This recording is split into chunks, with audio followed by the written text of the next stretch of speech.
Been waiting for this meeting for 20 years, actually. And it's not that everything's 100% understood or known, but I think we've made a lot of strides. I wish it was done a long time ago. Today, we're delighted to be joined by America's top medical and public health professionals as we announce historic steps to confront the crisis of autism. Horrible, horrible. Is that guy a crisis. cardiologist? I want to thank the I think I've seen him on man TV who before. brought this issue to the forefront of American politics along with me. Dr. Oz. I thought you were talking about we Dr. actually Trump. met in my office. Is it like 20 years ago, Bobby? It's probably 20 years ago in New York. I was a developer, as you probably heard, and I always had very strong feelings about autism and how it happened and where it came from. And They totally he and I- texted RFK and I don't said, know, yeah, the we're word got wearing out skinny and, ties. Make sure you I have a wouldn't skinny say tie too. that people were very understanding of where we were, but it's turning out that we understood a lot more than a lot of people who studied it, we think. And I say we think because I don't think they were really letting the public know what they knew. Who's Thanks they? as well to the Them. director of the National Institute of Health, Dr. Jay Bhattacharya, FDA Commissioner Dr. Marty McCary. These are great people.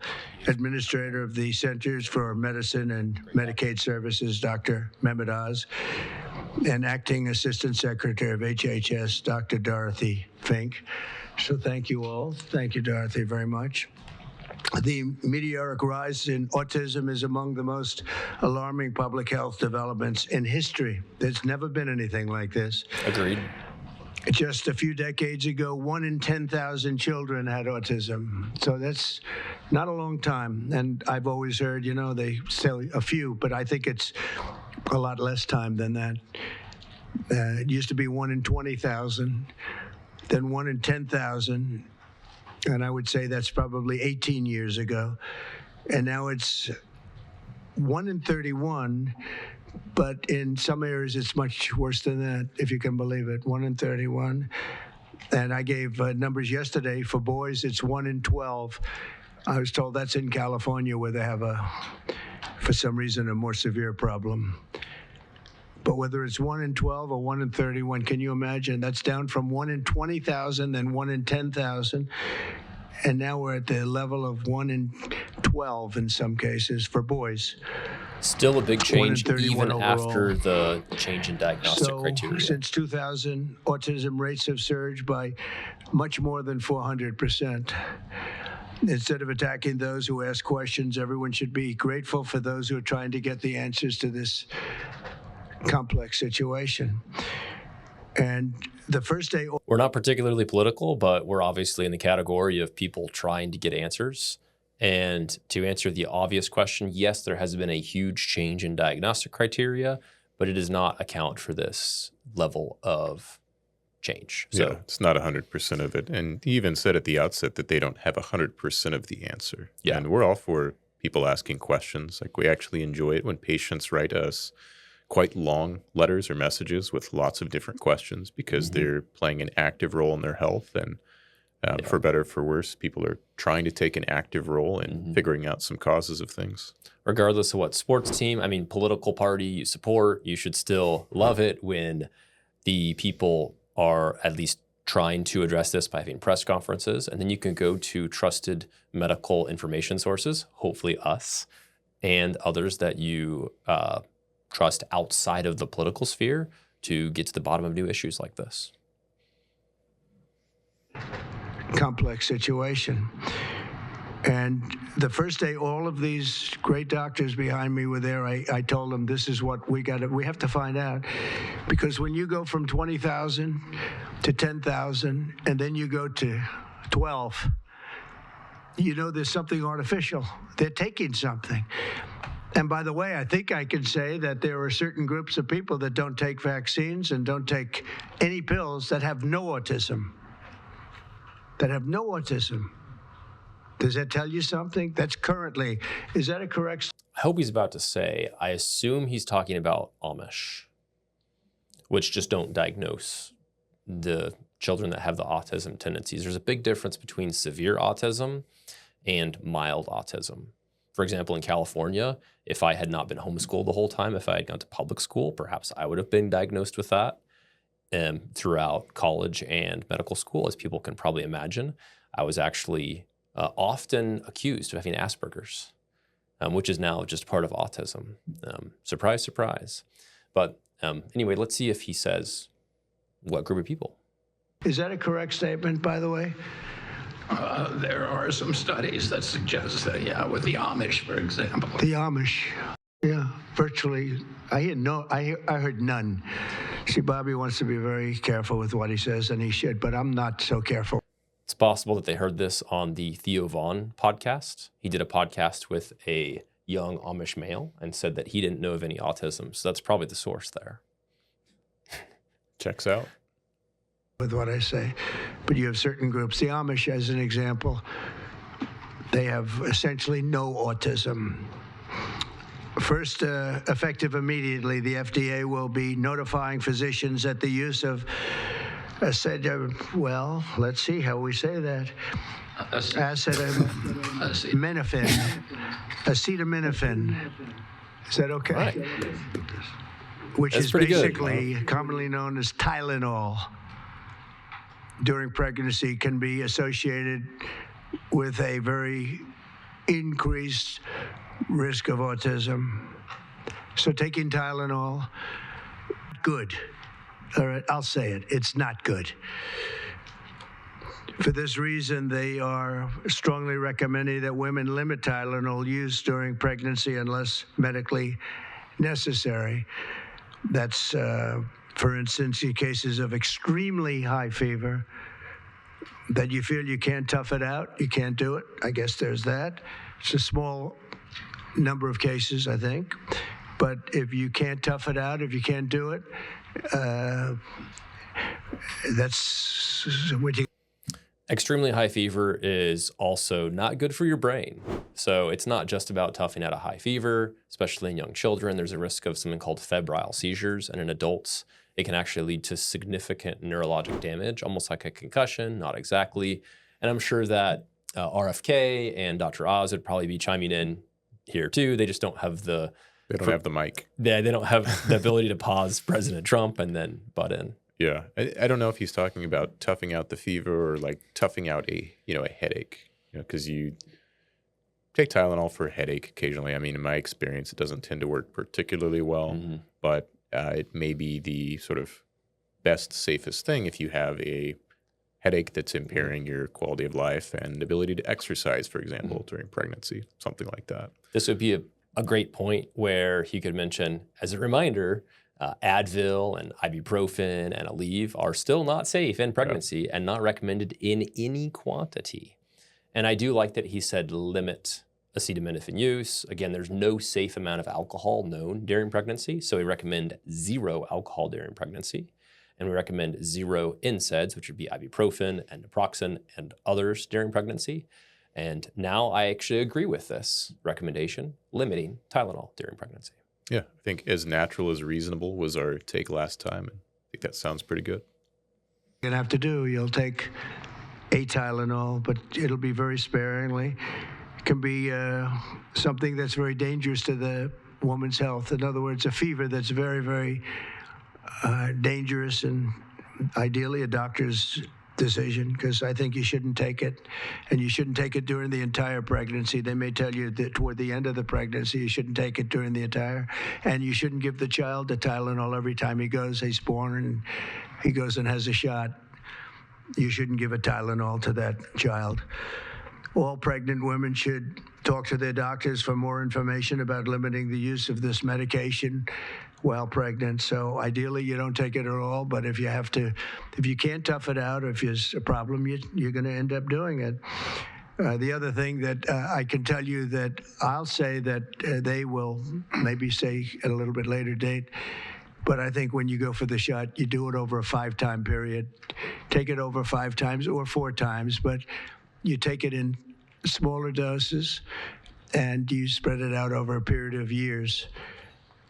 And they pump so much stuff into those beautiful little babies. It's a disgrace. I don't see it. I think it's very bad. they're pumping. It looks like it. Is he no longer talking about Tylenol? He's talking about immunizations now? Yeah, he said take it 4 or 5 times, and I thought he was about to switch teams and come out in favor of booster shots.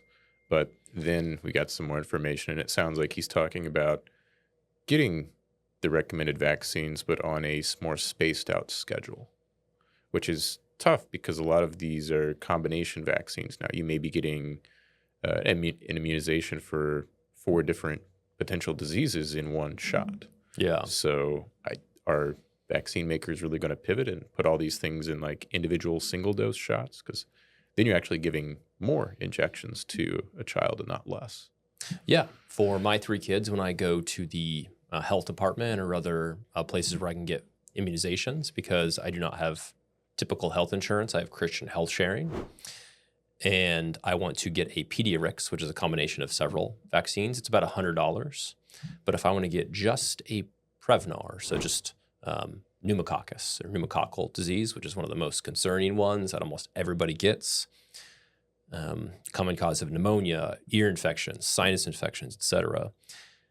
Just that one is more than $250. So if you just want one of them, it's significantly more expensive. And you have to get many of these. So this is, more than $1,000 per child if you just want to get one of these.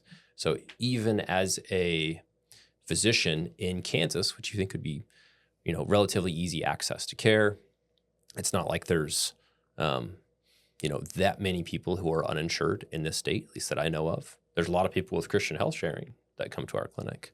It is extremely frustrating. And whenever I go to the website, it says, if there is a multiple hour wait, so first of all, they don't take appointments. And I have to wait hours in order to get each of my kids one single immunization. And then I have to come back there how many times? I probably have to come there 10 times, 15 times. That's assuming I bring all 3 of my kids. And then if the wait time exceeds the time that they're open, so if I go after work, I have to wait 1 hour, but they close, they just cut off the line. They send you home and you have to come back a different day. Is that how it really works? They even post that on their website because it happens so often. Oh. Yeah, I'm not happy about this. Maybe we'll do a separate podcast about this, but people can tell I am not happy. Pumping into a horse. You have a little fragile child, and you get a vat of 80 different vaccines, I guess, 80 different blends, and they pump it in. So ideally, a woman won't take Tylenol. And on the vaccines, it would be good instead of one visit where they pump the baby loaded up with stuff, you'll do it over a period of 4 times or 5 times. I've been so into this issue for so many years just because I couldn't understand how a thing like this could happen. And it's artificially induced. It's not like something that when you go from all of those, healthy babies to a point where I don't even know structurally if a country can afford it. And that's the least of the problems. To have families destroyed over this is just so terrible. I also, and we've already done this, we want no mercury in the vaccine. We want no aluminum in the vaccine. The MMR, I think, should be taken separately. This is based on what I feel, the mumps, measles, and the 3 should be taken separately. And it seems to be that when you mix them, there could be a problem. So there's no downside in taking them separately. In fact, they think it's better, so let it be separate. The chicken pox is already separate because when that got mixed in, I guess they made it 4 for a while, it really was bad. So they make chicken pox. Individually, they're okay. When you mix them, something maybe happens. So there's no downside in doing it. It's not like, if you do it, bad things. No, it's only good side. Yeah, I think you just mentioned the downsides is, in at least the way the United States is set up for childcare and parents and return to work, there's a big emphasis on like the woman's return to work. I would say the vast majority of women return to work. So if you're thinking about even someone in the traditional system, the health insurance system, taking their kid to, instead of perhaps 6 or 8 visits between vaccines and illness over the first year of the baby's life and whatever else may happen to come up. You're talking about like tripling or quadrupling that number. So now you have, 20-something visits potentially. Yeah. And I mean, if this is a magic wand situation and this is the one change that eliminates autism, which I don't believe, then yeah, sure, maybe that is a fair trade-off, but I don't think we have evidence of that. I agree. And obviously there's more pokes for the child, especially when the child's relatively young. And this does delay the time that they have some immunity. So for kids who start daycare or Montessori schools or whatever people are calling daycare these days to feel better about themselves, they're going to spread more illnesses. So I would argue that rather than say just delay them and spread them out and separate them, why don't we concentrate on the ones that really matter, which right now, in my opinion, is pneumococcus, which is Streptococcus pneumoniae, which I previously mentioned, very common. People get pneumonias, ear infections all the time, and Hib, which is Haemophilus influenza type B. Again, one of the most common causes of these infections that a lot of kids will get. This might change, just like when we had the pandemic, COVID became very, widespread, and people could just go to the pharmacy and very easy. It's very easy to get it was very easy to get a COVID shot, too easy, and it was very easy to get a flu shot. And if we really cared about pneumococcal disease and Hib, then you could go to any pharmacy, any clinic, anywhere, and ideally for free, as long as you're ready to get this immunization, get your child immunized against it. Yeah, so you're talking about just stratifying in order of like, what is the infection that's most likely to occur, right? Yeah. Like pneumococcal infections are extraordinarily more likely than a polio infection. So maybe polio doesn't go on the CVS list where you just walk in and get it done, but maybe a pneumococcal vaccine does. Yeah. And people say, well, I don't want any immunization or medication unless I'm going to die from it. And that's a little bit of a straw man argument because, one, you don't know if you're going to die from it or not. Two, are you really not worried about quality of life? Because a lot of these same people will take medications, and at the end of the day, an immunization is just a medication in injectable form that induces an immune response. So if you're, like, let's say you know you're going to get this disease over and over again, you have these fevers, you're very sick, that does cause transient inflammation in the brain, and you're a lot less likely to be as smart and to do as well in school as you're a child. And you're more likely to be hospitalized, even for long periods of time, even from something like pneumococcal pneumonia. Yeah, I think about that with the sort of this cycle. And you hear stories about these kids that are like, well, they're just always sick, and they're getting respiratory viruses and ear infections. And they're kind of, because of that, they're operating in this kind of chronically immunosuppressed state. Not that they have immunodeficiency, but it's induced by this infection. And by the time they're about to bounce back, they get something else from daycare, a sibling, or grandparents, whoever they happen to be visiting. Yep. And, I think there is something to that, this constant inflammation that is, the question is the prevention worse than the disease? And I think certainly not. Yeah. You're inducing a sort of controlled, predictable response. But not absolutely predictable, right? There's a variation of outcomes, and some people will spike a very high fever, some people will not. But you are almost certainly inducing a rebound immunosuppression if you get an actual respiratory virus or infection like this. For example, pertussis, which is whooping cough.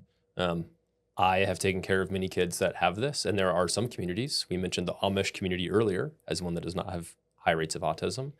But they do have much higher rates of pertussis, at least anecdotally. I don't know for sure if that's true on a population basis, but I bet that it is.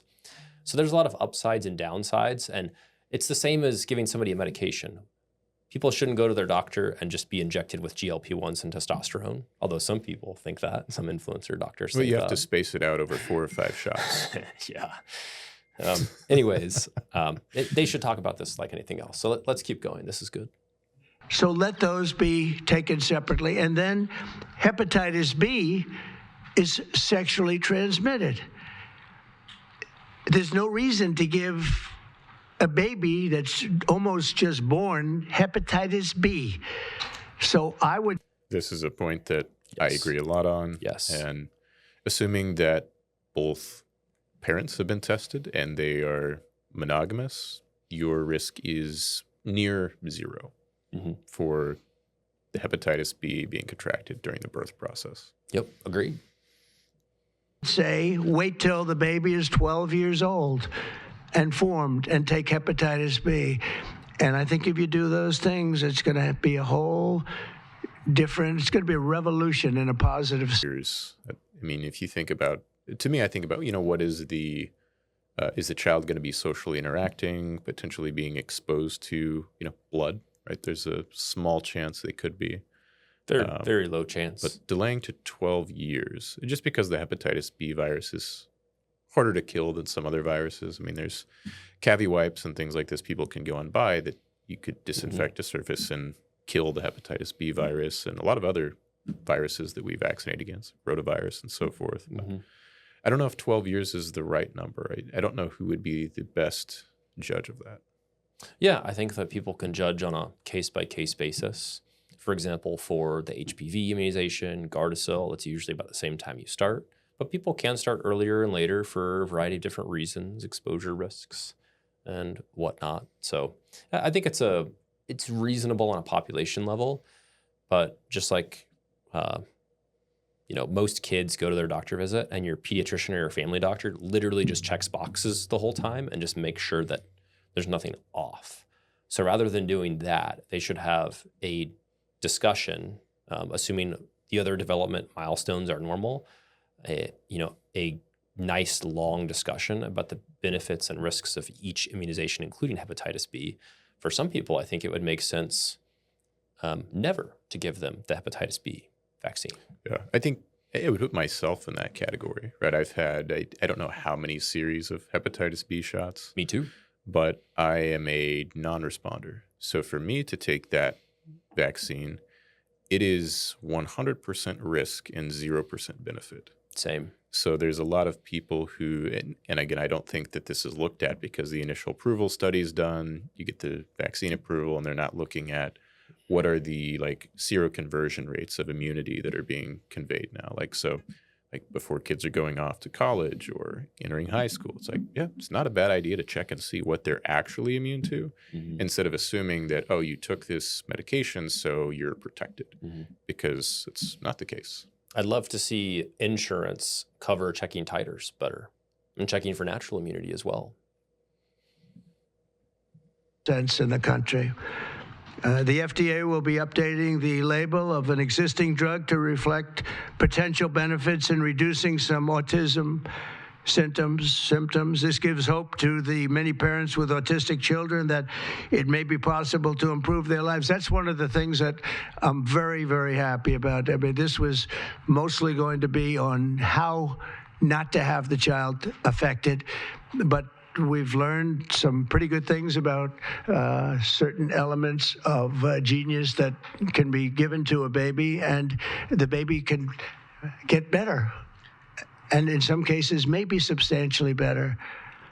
Not going to be easy, but be a lot easier if it didn't happen in the first place, as these great parents fully understand, right? They fully understand. I feel so terribly for. I have so many friends with autistic children. It's a tough situation.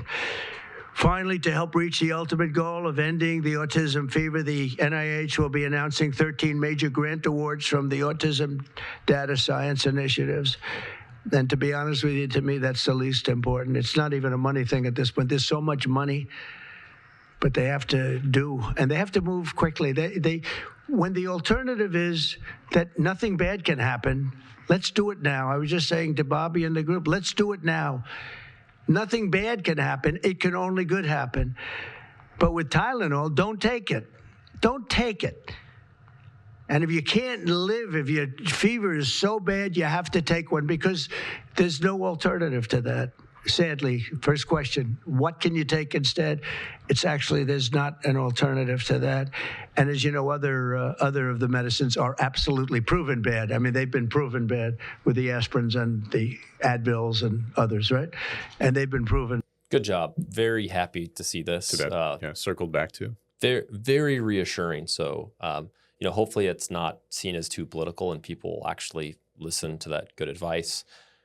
That being said, there is always kind of an alternative. For example, for headaches, one of the best evidence for essential oil is essential peppermint oil. Even for topical use, may help headaches to some degree. And then there are supplements that are safe in pregnancy that might help for some causes of headaches, or if you're sick, for example, taking NAC is reasonable, and that might help for whatever cold symptoms you have that might be headache related or earache related. Yeah, or even along the lifestyle side of things, like why is somebody getting the headaches? Is it an ergonomics or a posture thing? I know that my wife had some back pain during pregnancy, and one of the things we did to solve that was she saw a chiropractor, had some manual therapy done, did some exercises, and was able to control that through lifestyle. And I think making those resources more accessible to people, if the goal is really to minimize the Tylenol but not maximize like pain and suffering, which I don't think that's the goal, then you do have to have some alternatives. It's not just 9 months is a long time to like, quote, tough it out. I don't feel like I'm not as brave as President Trump to just say that to all the women out there, that just tough it out. Yeah. Thank you very much, Bobby, please. Thank you, Mr. President.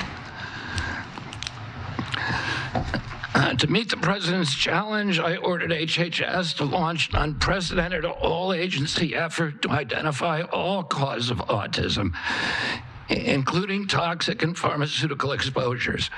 At President Trump's urging, NIH, FDA, CDC, and CMS are turning over every stone to identify the etiology of the autism epidemic and how patients and parents can prevent and reverse this alarming trend. We have broken down the traditional silos that have long separated these agencies, and we have fast-tracked research and guidance. Historically, NIH has focused almost solely on politically safe and entirely fruitless research about the genetic drivers of autism. And that would be like studying the genetic drivers of lung cancer without looking at cigarettes. And that's what NIH has been doing for 20 years. As a result, we don't have an answer to this critical question, despite the cataclysmic impact of the epidemic on our nation's children. We are now replacing the institutional culture of politicized science and corruption with evidence-based medicine. NIH research teams are currently testing multiple hypotheses with no area off limits. No area off limits. Does that mean that they will look at pre-pregnancy maternal obesity in terms of actual body fat percentage, not pounds that they weigh? I always bring up the example of my wife because she's kind of the one female that I can talk about on the podcast, and it'd be okay. Very lean, but lots of muscle mass, lots of lean body mass, and she's quite tall as well. So I don't know exactly what her pre-pregnancy BMI would be, but I bet it would be 25 or 26. If there's really no spot off limits, I think that the epidemic of metabolic syndrome and obesity, including pre-pregnancy, is a risk factor. And I think that pre-pregnancy maternal age is also likely going to be at least correlated, but not necessarily causatory. Yeah, I suppose I could use some of the same rhetoric talking about that issue, like preconception. You could say that there's, quote, no downside for minimizing paternal and maternal preconception obesity. I mean, sure, there's some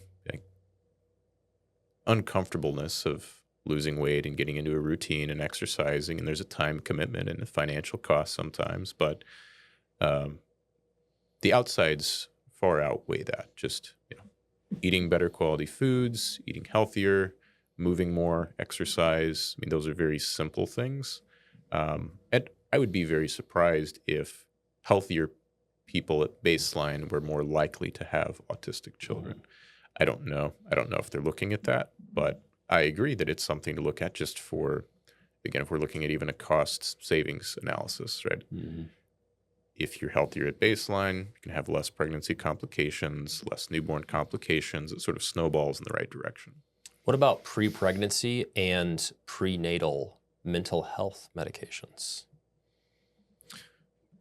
Looking into it, Yeah. see if there's a correlation there. That's tough because then it gets confounded and you'll have people sort of back and forth like, oh, people that have depression that's untreated, like, you may see the same risks there as if someone has depression that's treated, but they still have a diagnosis of depression that they carry. Mm-hmm. And with so much of, such a large percent of the population have being prescribed antidepressants, Mm-hmm. I think it gets really kind of muddies the waters. A perfectly acceptable analogy here is the, PSA and finasteride data. Mm-hmm. Everyone now has a finasteride spray or a finasteride pill or dutasteride that they're getting from a hair loss company. So the PSA data and whether those things actually do induce a high-grade prostate cancer, like, you're going to have some cases that get missed, but the data has all sort of been muddied. I suppose you could say the same thing for the testosterone or the fact that, over half the population has tried a GLP-1 now. Like, all these things sort of muddy the data, but if they didn't get it from their doctor in the traditional healthcare environment, then they may not be labeled as someone that tried one of these medications. Certainly. And thank you, President Trump. Thank you very much. I'm proud to announce today that the NIH has launched the Autism Data Science Initiative to turbocharge autism research, devoting an additional $50 million to the cause of studying autism. Nearly 250 research teams from across the country applied, sent in their applications, and were peer-reviewed by the NIH review panels. The NIH peer reviewers chose the 13 best projects focused on root causes and therapies, with replication and validation studies to guarantee gold standard science. The studies feature a new kind of science called exposomics, where scientists consider environmental and medical factors, nutrition, events during pregnancy, in combination with biology and genetics to answer vital questions about autism. It sounds Science like like individualized this, conducted medicine. in partnership with Yeah, pretty much. It's just individualized medicine, but on a larger scale for a study. Sounds expensive too.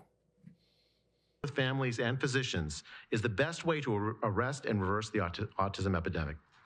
Autism spectrum disorder encompasses a very wide range of symptoms, ranging from mild difficulties with social interactions to profoundly autistic children who experience severe disabilities in speech and behavior. Given this wide range of symptoms across the spectrum, it seems certain that there will be a wide range of biological contributors to explaining the cause. The great thing about the new NIH initiative on autism is that scientists will use rigorous advanced methods in causal inference, machine learning, organoids, and other fresh approaches to the problem. The sharp rise in the prevalence of autism deserves an urgent response by the scientific community. As Bobby said, the NIH has invested a lot of money to study autism over the years, but the research has not produced the answers that families and parents of autistic children deserve, and autistic children themselves deserve. For too long, it's been taboo to ask some questions for fear the scientific work might reveal a politically incorrect answer. Because of this restricted focus in scientific investigations, the answers for families have been similarly restricted, often pointing families to behavioral therapies that don't work for every kid or suggest non-modifiable genetic factors as the cause. But genetics alone can't explain such a sharp rise in autism prevalence over just a few decades, as the president said. In coming months and years, as NIH... This is a great similarity to how people in the obesity medicine field will blame obesity on genetics and neglect the environment, right? Mm-hmm. Prior to the intervention of the GLP-1 agonists, they pointed people to correct but not necessarily useful advice, right? Like behavioral therapy is almost always correct advice, but it may not be useful. Just like move more and eat less is correct, but it may not be useful to someone. So I think it's very similar where you have people saying genetics, genetics, genetics, and they're looking at the environment. And my hot take is that if something is 100% environment, then it's not genetic. If something is 100% genetic, then it's not the environment. But there's very, very few circumstances like that don't have overlap. Even lung cancer, for example, you mentioned earlier. Nicotine, tobacco, specifically smoked tobacco, not like nicotine pouches. But there's plenty of smokers. Probably most smokers don't actually get lung cancer. They'll harm their health in other ways, but some people are going to be genetically more prone to cancers than others. Yeah, Dr. Tommy Wood has a good brain health podcast, and he talks about the relationship between body composition and mental health and cognition. And it makes sense that this is not just applicable in adults and geriatric population, it's also applicable in children and even before a child is born. A Mount Sinai Harvard study reviewed all the existing literature and found the overwhelming body of evidence points to an association. Sure, you'll be able to. So we've already reviewed this information to some degree. We'll link the other podcast that we did just about 1 week ago before we were live reacting to this live stream. This physician is a very good speaker. I almost got chills as he started to talk. Maybe it's just because I've had many patients with autism and actually several with severe autism, nonverbal autism. And he is absolutely right. And I think we should address the environmental factors. I'm just worried that people will say, well, it's not just environmental factors. So like I said earlier, it's both, it's genetics and environment. So this is definitely a good thing. And I'm not too familiar with him. He did go to Johns Hopkins, the same institution as our colleague, Dr. Taylor Martin, who works with us. And he was also a preventive medicine physician. And we have talked about all 3 of these studies, I believe, and also the studies that had a negative result. But I think this physician, Dr. Makari, is just kind of rehashing the point that we need to look into this, and we will continue to do so. Yeah, and there's a little bit of hyperbole sprinkled in there, which they're trying to drum up funds, and I suppose you have to say things like that this may be 100% preventable or entirely preventable. I think that's extraordinarily unlikely. Yeah. But I guess it's the age-old question of, does the means justify the ends? If saying things like that aren't 100% true, get more funds to look into and improve the quality of life for millions of children, that's a pretty good outcome. I don't know if that's the outcome we'll get, but I think that's a little bit of hyperbole because you can do all the right things and still develop a condition. Yeah. So just because someone has a child with autism doesn't mean they did something, quote unquote, wrong. Yeah.